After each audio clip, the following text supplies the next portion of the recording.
And welcome back to another video.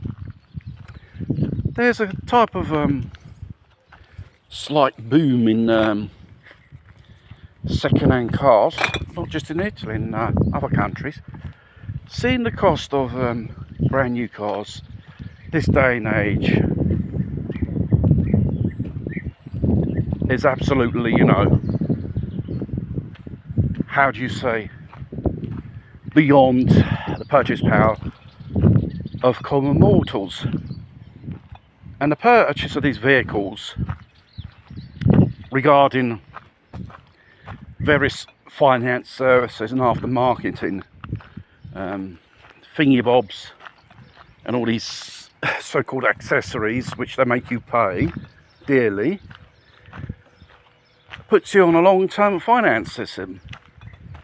And obviously, even the car makers even sussed it out, goes, excuse me, why don't we, do cars like phones, like iPads, like TV sets. And therefore, instead of the current long life of a motor vehicle, they make it more shorter. I heard one of these newfangled cars is about 5 years. When you possess it, will start to play up. Then 8 years, you just have to throw it away. And especially when it comes to the EVs, the fact is, the technology becomes pretty fast obsolete. It's harder to repair, and there's not many people who can do these things. And obviously, if it gets involved in a road accident, the insurance company will just write off and give you how much it's valued at that time, which is absolutely nothing. Regarding petrol or diesel cars, regarding a notorious motor of the Stellantis, which had problems and all that stuff, regarding problems with their Pertec engines. First they denied it, now there's a class action against them and all that stuff. And people are put off buying brand new cars because it's more worse than a second-hand car. You would expect a brand new car, should be perfect, pass all the quality tests, all the test runs they should have, all the factory tests. And when you buy it from the dealership, you're happy for your purchase to go out. But mind you, the second-hand market, regarding used cars, are mainly online. A few words of advice: when you purchase vehicles or you want to sell it, never ever do the transaction online. The car has to be of the seller, or the buyer has to be probably buying in person, not third parties, stuff like that.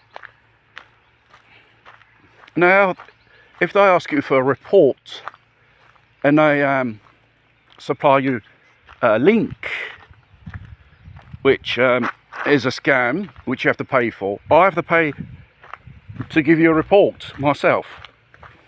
You can put in the number plate, serial number of the car, and it gives you a history of the vehicle, practically.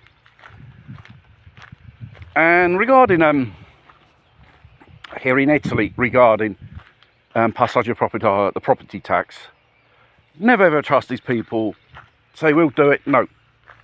When you buy it, we'll make a range. We go to ACI, which is the Italian AA, or what they call Agenzia Pratica, which in 15 minutes they do transfer property and you pay the fee, and then the story. It's no longer you have to wait for 30 days, only in certain cases, which the bureaucratic procedure is a bit more different and more complicated than usual. It's no more that it's still 60 days you have to register the car, Arch or Pra, but both of these things as one today. So always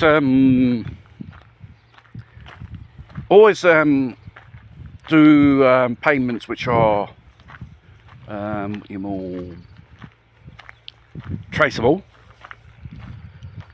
and control basically the people, because if they ask you for credentials, don't send them nothing. Listen, you set an appointment, you want to come, you're interested? No, fuck off. When they start making things complicated, you leave them their phone number and obviously your name and surname is obviously you can track down these people, or them they can track down on you if you have an active social media activity. People have to be extra careful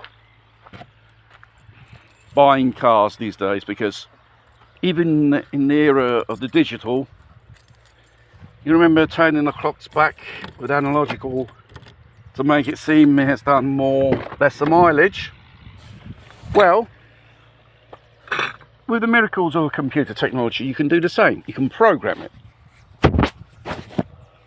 to block it, to show a different type of mileage which really corresponds. So my advice is don't do these things without no type of expert backup, like a mechanic or someone who knows the trade of cars, second-hand car sales, because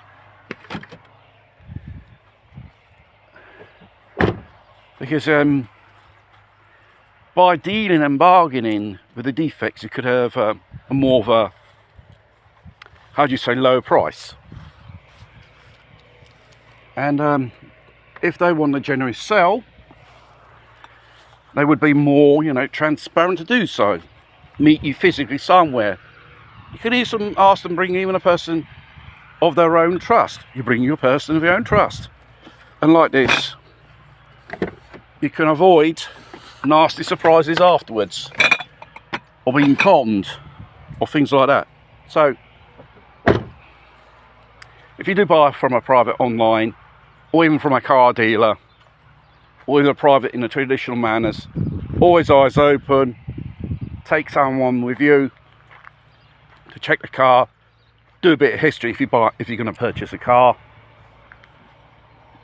before buying it, because it could save you a hell of a lot of money and a hell of a lot